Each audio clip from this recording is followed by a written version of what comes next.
मनुष्य हा स्वभावतः प्रयोगशील आहे. जीवनातील प्रत्येक भेट, प्रत्येक संवाद आणि प्रत्येक प्रसंग हा त्याच्या अनुभवाच्या कोशात साठत जातो. अनेक माणसाशी बोलताना, वागताना, जगताना त्याला त्याच्या स्वभावाचे अनेक रंग दिसतात. या अनुभवातूनच मनुष्य एक तारतम्य बुद्धी निर्माण करतो.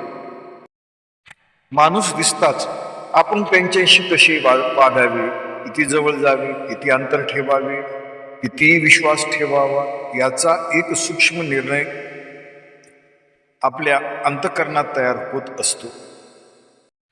एखाद्यावर आंधळा विश्वास ठेवून आपण आपली बुद्धी, आपलं चातुर्य, आपलं शहाणपण उगीच बडबड करून व्यर्थ वेळ घालवतो.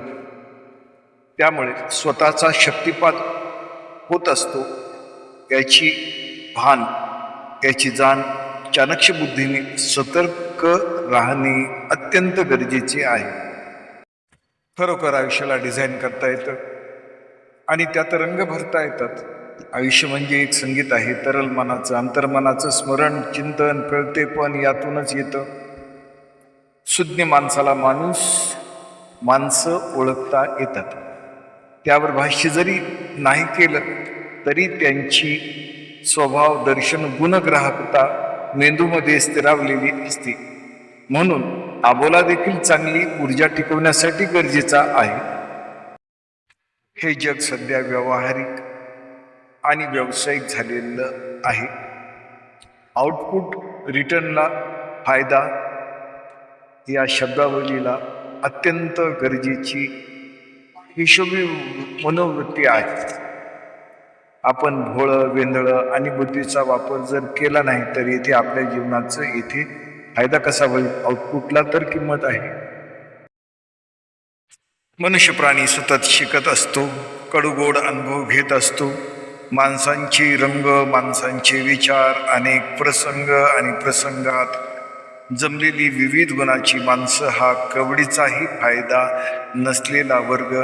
त्यात आपलं आयुष्य मूर्खपणात जाते.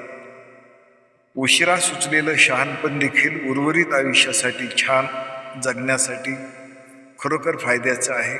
सब कुछ सीखा हमने ना सीखी हो होशियारी. आयुष्यात माणसं आपल्याला कधी भांडू शकतात.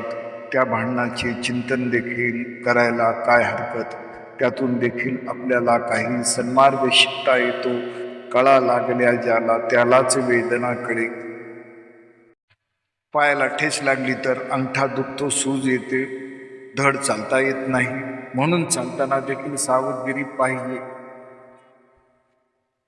बोलताना देखील आपली जीभ सांभाळली पाहिजे. एखाद्याने दिलेलं मोठेपणा देखील आपल्याला त्यांची गुलामी करण्यासाठी त्यांचा फायदा असू शकतो. माणसाचं जेवढं वय वाढत जातं तेवढी प्रगल्भता, बुद्धिमत्ता अनुभवातून येत राहते. पण आपली कार्यक्षमता, सुदृढ देह आणि प्रसन्न अंतःकरण क्रियाशीलपणासाठी कधीही व्यवसाय विमुख असू शकतो. व्यवसायातून आपला फायदा, आपला प्रपंच आजपर्यंत यशस्वी झाला.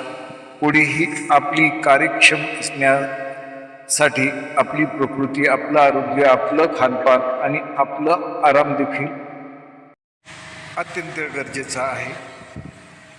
मनामध्ये जळमट आणि कचरा आपल्या विचाराचे प्रदूषण वाढवायला कारण असू शकतो. त्यामुळे अध्यात्म आणि संत ग्रंथ आयुष्याला आचरण, मूल्य, जीवन जगण्याची कला शिकवतात. खरोखर आयुष्य म्हणजे एक मोठी कथा असते. जन्मापासून अनुभवापर्यंत माणूस शिकत असतो, शिकत जातो. प्रत्येक भाव डोळ्यामध्ये टिपला जातो, डोक्यात साठवला जातो, विसरला जातो. ही बुद्धीची आवक जावक सतत चालत जाणारी अवस्था आहे. सत्वगुणाची, तामस गुणाची, राजस गुणाची माणसं या विश्वामध्ये आहेत. आपण किती अंतरावरून पाहायचं, अनुभवायचं हा कालपरत्वे जीवन सिद्धांत आहे. बरं, धन्यवाद. लाईक करा, शेअर करा. रोज नवे सदर असणार लिहून बोलून.